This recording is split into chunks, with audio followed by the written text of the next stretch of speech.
Morning, everybody. I'm Stacy with Stacy's Organizing and Decorating for Life. I'm here to help you organize your thoughts and decorate your perspectives.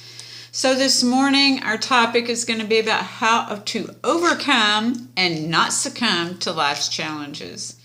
We've had a very challenging couple of years, so we're going to get into that. But before we get started, I want to welcome you back. If you come to this channel or visit or listen to these videos on a weekly basis, I sure do love and appreciate you, and thank you so much. I appreciate how you support this channel in whatever way that you do, whether it be through prayers, sending good vibes, liking and subscribing to these videos and this channel, and sharing the videos. Because I'm not yet monetized, I have 189 subscribers at this time. You need 1,000 to be monetized, and so I don't do these videos for that purpose. My purpose in doing the videos is just to meet people where they're at, and hopefully we can connect through our souls and be able to continue to live, love, learn, and grow.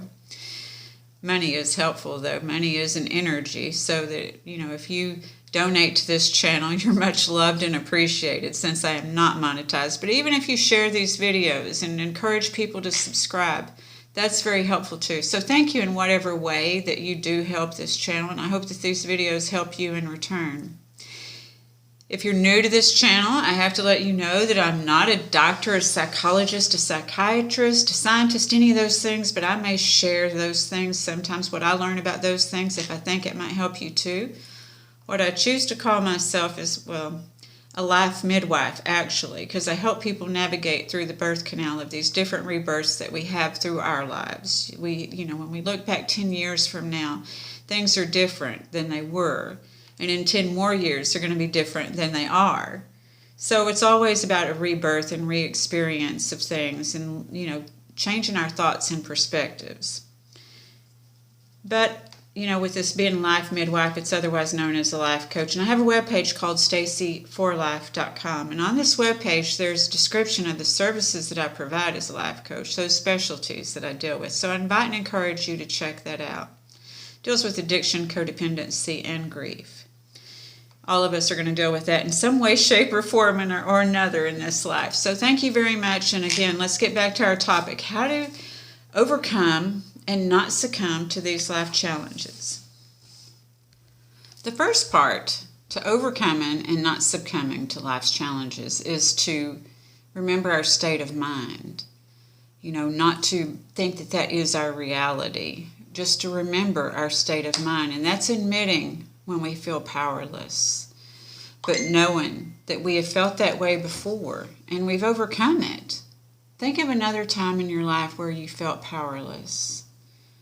And know that that is not who you are, is totally powerless. You may feel that way, but that's not who you are. That's not the truth. And then the second thing is to stop the excuses of why not. Why do you not feel like you can accomplish and overcome the obstacles that you have? So when we can feel what we're feeling and then think, well, why can't I? Then we can start getting into the solution, right? So it's natural that many of us are feeling defeated in these times of 2021, in 2020, 2019, all of those are past. And now we're in 2022, and we're, adjusting and adapting still to life's uncertainties, but we can have hope. There's no reason we can't have hope. But to acknowledge that we have really been through a lot. There have been job changes. There's all kinds of changes, and changes still occurring and happening today. I'm not in denial and not encouraging you to be in denial. But things are not going back to the way they are oftentimes, and this happens. Many of you have experienced not only loss of jobs and maybe loss of homes, but there's been losses of life too. And when we lose people, it's never going to be the way that it was when we love somebody. So we have to adjust and adapt to even that. This is always about transformation. This is why I talk about the rebirth so many times, is because to overcome these things and not succumb, it requires a rebirth of things. So life on life's terms. We have to understand that sometimes divine order sucks and it doesn't feel good. We want to think of divine order as always feeling good. I know that when I lost my son, before I had lost him, I prayed for divine order, and it certainly didn't look like the loss of him. But if I had prayed for divine order, this is what I explained to somebody earlier last week. If I pray for divine order, and then this is what happens, there's my will, God's will, and then another person's will. So this is apparently a part of a plan that I don't understand, and I may never understand. But to understand that divine order doesn't always come from my map. It doesn't always come, that would be selfishness and arrogance, to think that I know what is better for somebody else than they perhaps know, or that God knows. So when we can get out of the arrogance of thinking that things, like I said last week, that Oprah said, acceptance of that things aren't like we had hoped that they would be, is the first step. It's to peace. And I don't remember exactly what I said. I can look it up here in a second. But it's really about accepting that things aren't as we hoped that they would be. So that's a part of not being arrogant, is that we understand that there's a greater and bigger plan. So it's time to elevate and evolve when we do experience these. Some people may call it a dark night of the soul, and there have definitely been some dark nights of the soul during these past 2-3 years. And the changes, and still changing. So it's to acknowledge that. It's not to ignore or distract from that. We've talked about those things in past videos too.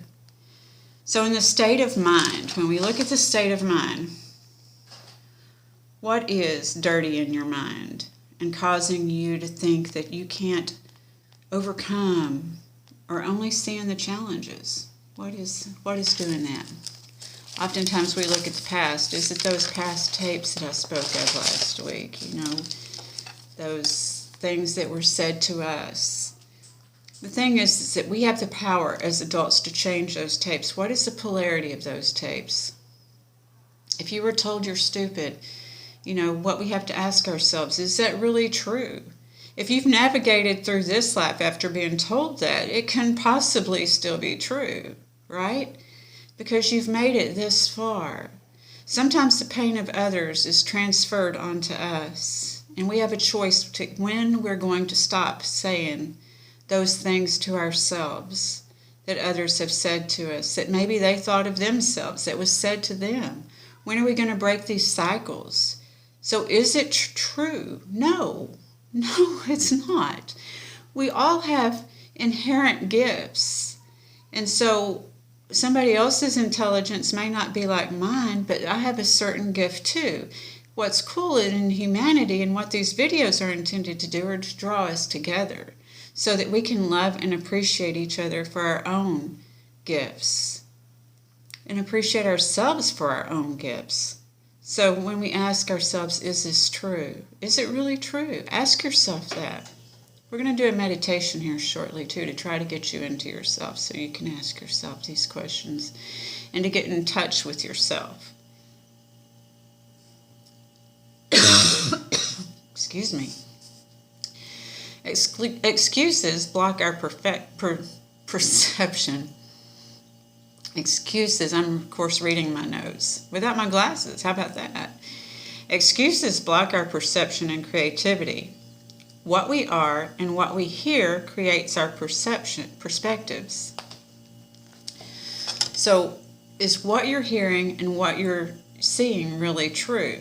It depends on what, when we look for facts, I've had people tell me, well, the facts are, and whatever facts you're looking for is what you're going to find. The facts are different for different people, is why, so what one person believes, there's no right or wrong. I mean, I know that you may be sitting here saying, no, Stacy, there is a right or wrong for you, but it doesn't mean that it's right or wrong for somebody else. Remember, I just spoke of arrogance, and to think that we know right or wrong for somebody else. I mean, I'm not talking about, don't argue with me about your simple, basic right or wrongs. No, we shouldn't kill people. We shouldn't steal from people. I'm not talking about that. That happens. But that's not what I'm talking about. I'm talking about imposing your belief system on somebody else, imposing my belief system, imposing our belief systems on somebody else may not suit them. You see, because everybody is met where they're at and they're supposed to be, because we do all have something different to offer. and different thoughts and perspectives, which can help each other grow if we aren't arrogant. Arrogant is to mean that we're unteachable and unreachable, remember? So it's not to say that we're gullible and going to believe everything that everybody tells us. This is what it's asking, what's true? Because what is true for you? See, this is where the uncertainty and confusion is because when people don't understand what is true for them, what is true for you? Because what's true for me may not be true for my best friend, right? Okay, so in a time when people are looking for facts, remember that they can be found. You're going to find what you're looking for, so it's inside yourself. So at this time, I want to remind you that your well-being, your overcoming things are a state of mind. By clearing your thoughts, cleaning your thoughts and perspectives, cleaning and clearing those thoughts and perspectives, you can get divine direction. So here we go. Let's take some deep breaths.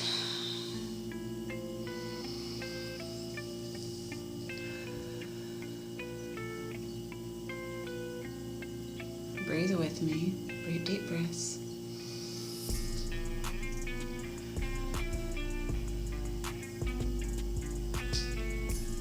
So wherever you're sitting at this time,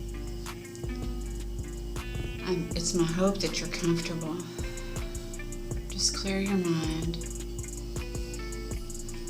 Remembering you have the choice whether to worry or to have faith. To get present in your body. Just sit here right now. Are you okay right this moment?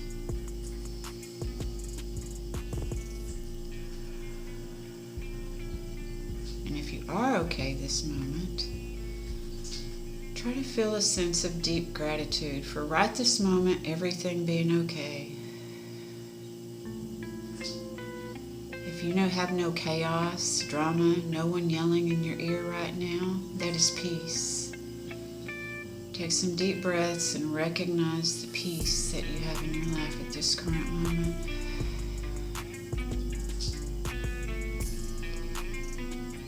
And instead of anticipating and fearing what is going to happen, just sit here right in this moment and experience this peace. Bring your mind back to the breath. Breathe in again. And then out. It's with deep appreciation that we're thankful for each and every time that we get to experience peace. And we can return to peace at any given time, to our breath at any given time. So we're going to breathe in again, reminding us of our breath as our mind tends to go in monkey mind. We have a choice whether to feel overwhelmed, or we can just think of one thing at a time. What is the first thing that we need to do? When we get overwhelmed, we can't do anything because we don't know where to start. So it's, what do I need to do right at this moment? What can I do right at this moment? And you know what's true for you. What is the biggest thing that weighs on your heart? Do you need to look for a job? Do you need to ask for help working on your resume before you do that? Just taking one simple thing at a time. Are you healing from a relationship? Do you need to take a moment to cry and let it go?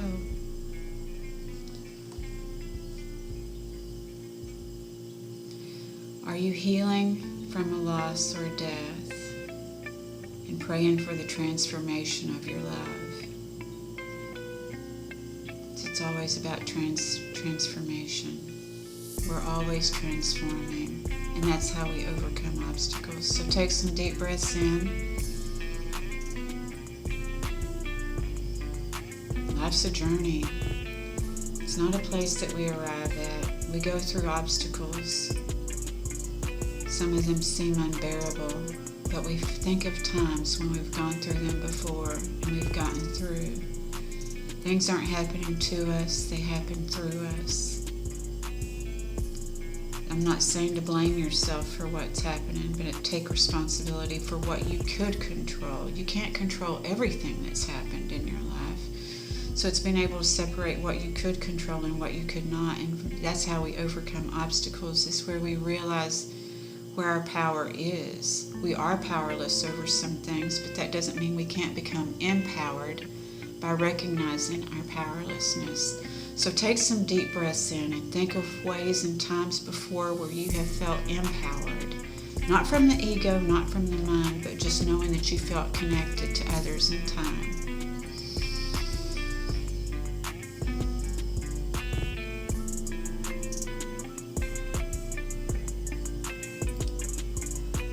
So this was approximately 3 or 4 minutes.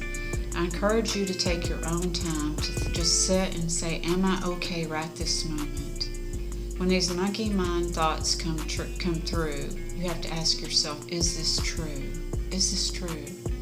Is this the way that my higher power, my God Goddess, my divine intelligence, cosmic consciousness, universe would have me think? Is that divine connection?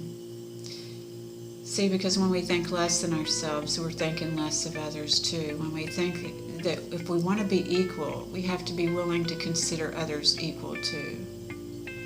Because everything that we think is a thought and a projection, and some of those were thrown on you, and some of them were unfair and unkind. But after you're 21, it's up to you to clear your state of mind. So I hope this video has been helpful, and I want to thank you for your time. You are very valuable. Please remember to consider your value. Consider, do I have it? Do I have it mentally, physically, spiritually, emotionally, or financially? Don't get overwhelmed with that. Pick one thing to work on. Just one thing a day. Or one thing every 2 days. Keep it simple, okay? Alright, to clear your state of mind and to know you're valuable and worthy each and every time with your universe. And to stop the excuses. We all have excuses. We all think we can't. That comes from the ego, but your soul knows that you can. Okay? Alright, so I wish you much love and peace, and I look forward to connecting with you again next week. Alright. Thank you. Remember, sorry, I always forget. You can reach out to me if you have an idea for a topic or if you need my help. You can reach out to me at staceyreineck@gmail.com. Also, if you wish to contribute to this channel or any other emails, you can also reach out to me at staceyreineck@gmail.com and can contribute on PayPal. Okay? But however you decide to send energy this way, I do love and appreciate you. Thank you. Bye.